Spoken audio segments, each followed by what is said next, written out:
Иран Ормуз бұғазын қайта ашпас бұрын Америка құрама штаттары оның талаптарын орындауы тиіс деп мәлімдеді. Дүйсенбі күні сыртқы істер министрлігінің өкілі аңғартып өткендей, заңсыз әрі қиратушы әрекеттерді тоқтату енді ақш-тың қолында.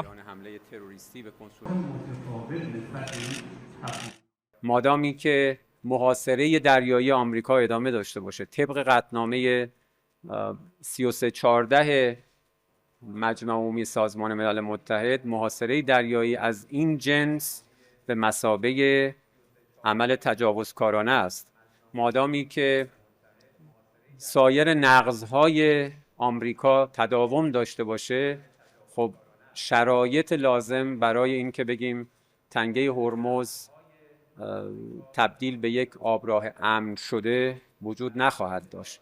Тегеран ақштан блокаданы алып тастауды, бірнеше айға созылған соғыс шығындарын өтеуді, экономикалық санкцияларды жоюды және Иранның бұғатталған активтерін босатуды талап ететінін айтты.